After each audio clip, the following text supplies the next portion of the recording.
Today we are going to be creating some amazing wall art with some of the coolest techniques.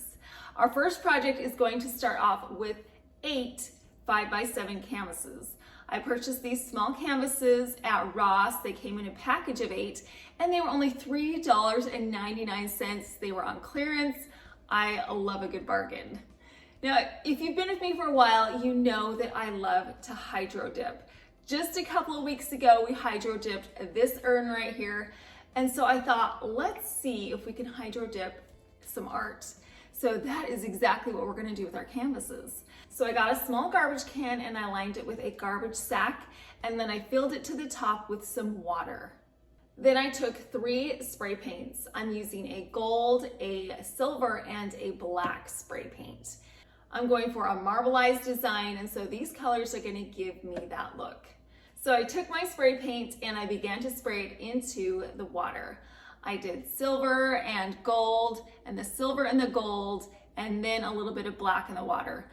I did more silver and gold than I did black because black is very overpowering, so I didn't want to use very much of that. Once I had the bullseye formed in the water, I took my canvases and I dipped them into the paint. You can dip 2 to 3 of these canvases into the paint that you sprayed in one setting before you need to respray your paint, which is what I did after I had dipped a couple of canvases in. I resprayed the paint into the water. I did the exact same process, just alternating the colors until I got the desired marble look that I wanted, and then I took my canvases and I dipped them into the water. I use plastic gloves because I don't want the paint to get on my hands while I'm dipping the canvases.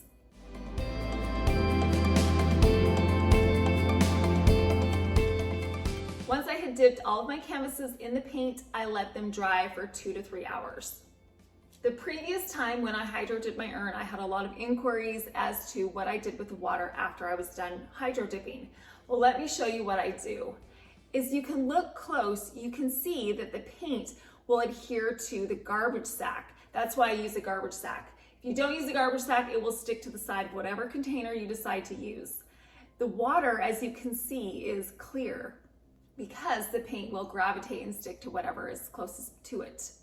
And now I can just take my bucket of water and dump it out in the grass.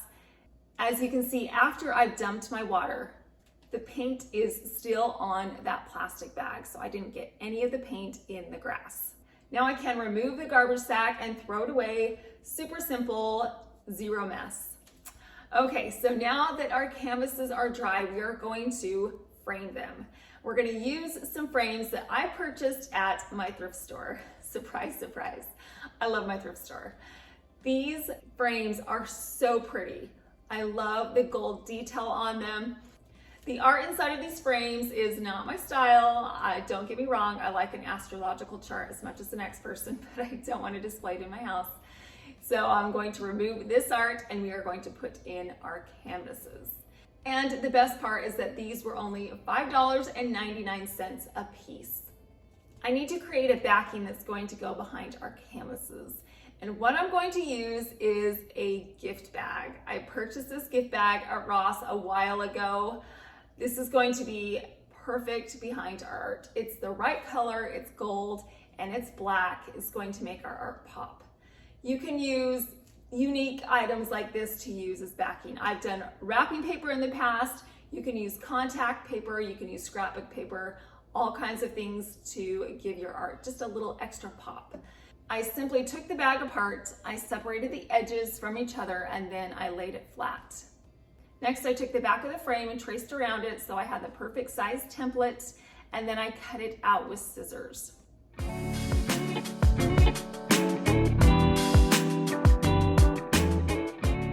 Hot glued the gift bag rectangle directly onto the back of the frame.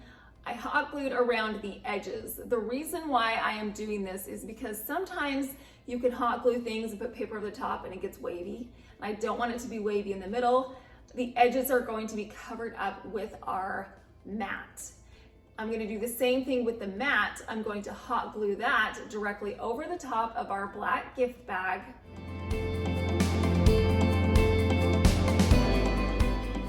And now it's time to add our marbleized canvases.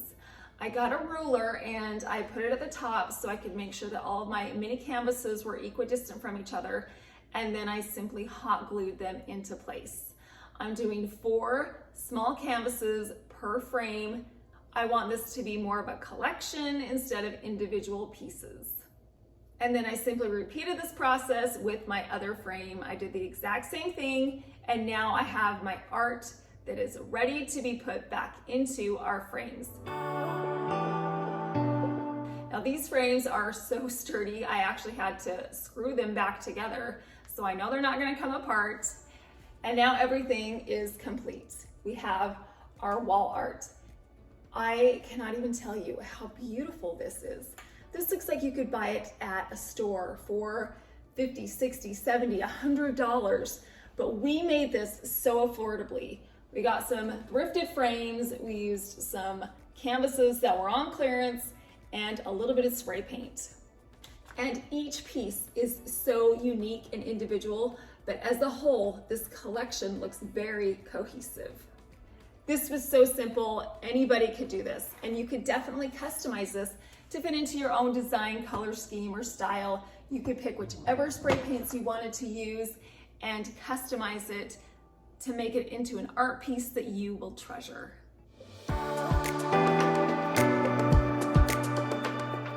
Last week, I created a fireplace mantle for my bedroom. It was such a fun project, and I love the way that this looks in this space. The only problem was I didn't have some artwork that fit the scale that I could put above my fireplace. So we are going to make some today, and we're going to do it with all of the leftover pieces that I used to make my fireplace. To go along with the wood, I also have a mirror that I saved from the bathroom renovation that we did last spring. It was on the wall, but I swapped it out for a thrifted mirror, and I saved it for a project just like this. So the first thing we need to do is cut some wood veneer to the perfect size to go behind my mirror to give it extra support. Now I had this extra wood veneer that was left over from the fireplace, and all I needed to do was cut it to the perfect size. I also had some leftover molding pieces, and this is going to be the frame around my mirror. I wanted something streamlined and simple to go with the other mirrors that are in my room. I have these tall rectangular mirrors that go above each of my nightstands, and the frame around them is very simple, very streamlined, very clean. So I wanted to mimic those mirrors so we had a cohesive look in this space. So I trimmed them with my miter saw. I just cut some 45-degree angles on each of the ends. Once they were cut, I decided that I needed to spray paint them gold because, again, I wanted them to be cohesive with those other mirrors in the room. I got some gold Rustoleum spray paint and I sprayed these trim pieces in the paint. I made sure that everything was covered thoroughly in the spray paint, and then I let them dry for 1 hour. Now I have all of my wood pieces trimmed and my mirror is prepped and ready, so let's put everything together. I'm going to be using some liquid nails. I put a whole bunch of liquid nails on the top of this veneer. You do not want this mirror to slide off, and so liquid nails is a perfect option to make sure that everything sticks together. Once I had all the liquid nails on the top of the veneer, I slowly dropped down my mirror over the top. Now this mirror is really heavy, so the weight of the mirror alone is enough that will make the wood and the mirror stick together. I used more of the liquid nails to put around the edge, and then I set my trim right over the top of the liquid nails. Now I cut all my pieces so they fit together like a puzzle. Once everything was in place, I let it dry for 24 hours. Once the 24 hours was up, I simply popped this mirror on the top of my mantle. Now this is a leaner, so I just leaned it up against the wall. And you guys, I love the way that this mirror looks. It is so pretty. It is the right scale and size for this space. The colors coordinate with the other mirror. The golds go together. The sizes also mimic each other. They're these long rectangular sizes. And I just love mirrors. I love the way that they reflect light back into the room, and they're timeless. This is not going to go out of style. The best part, I didn't spend any additional money to create this mirror. All I did was use scraps from leftover projects, and now I have a show-stopping piece that I can put above my fireplace mantle. Our next piece of wall art is going to be created by using a Dollar Tree canvas. I love using these canvases because of course they're very affordable, but you can get a variety of different sizes. The size that I'm using is an 11 by 14, which is a large size for $1.25. I'm going to paint it in some navy paint. This is a suede paint, so it has a little bit of a texture. I purchased this paint at Michael's. I poured the paint over the canvas and I spread the paint out evenly over the surface of this canvas. Then I let it dry for 1 hour. I'm going to show you guys up close how cool this paint is. It has a texture on it. It's very subtle, but it does look just like suede. For this specific art piece, I wanted to do something with botanicals, but I also wanted to have it be updated and a little more contemporary. So I went through all of my florals and I found this stem that I used at Christmas time. It has some white leaves and some silver leaves, and it has this great sheen to them. So I thought these would be perfect to use for my art piece because they're also going to pop against that dark navy blue color. So I trimmed the stem to the correct size that I wanted, and then I got some hot glue, and I'm going to hot glue these leaves and branches to the surface of the canvas. I added some hot glue to the back of the leaves and also to the stem of the branch. I curved this branch up to the top corner of the canvas, which gave it movement. Now, because it is three-dimensional, we are not going to be able to put it into a traditional frame, but that's an easy solution. All you need to do is take out the glass from the front of the frame. So that's what I did. I had this frame and I simply just removed the glass from the front. I slid my canvas into the frame, put the backing on, and now I have this 3D art that is so cool. It was so easy to do. And this is, again, a piece that you can customize into your own style and design sense. You could pick whichever flower which you wanted. You could paint your canvas in whatever color you wanted. I really like the way that my leaves pop against this dark color on the back. You could also do a set of these. How pretty would this be if you had a set of these hanging on your wall or up on a dresser? This would be so pretty. Again, super affordable. We used a Dollar Tree canvas. I used a frame that I had at home. These leaves were also from my stash. So you can make art for almost pennies on the dollar just by getting creative. A lot of you have asked about my artwork right here in the foyer. I have two collections of art that are hanging on either side of my mirror. These frames look like they are hanging from some ribbon, but guess what? It's all an illusion. Let me show you exactly how I created this. At the very top, I have a decorative piece. I purchased these at Hobby Lobby a couple of years ago. These are going to be my decorative toppers. Behind this decorative piece, I put some ribbon. Now this is ribbon that I created myself. All I did was I took a cream piece that was thicker, and then I took a Greek key ribbon and I hot glued that to the center. Now, like I said, these art pieces look like they are hanging on this ribbon, but they are not. All I did was I took a nail and I hammered it through the ribbon and into the wall, and then I put my artwork on there. I simply just hung my frames on these nails.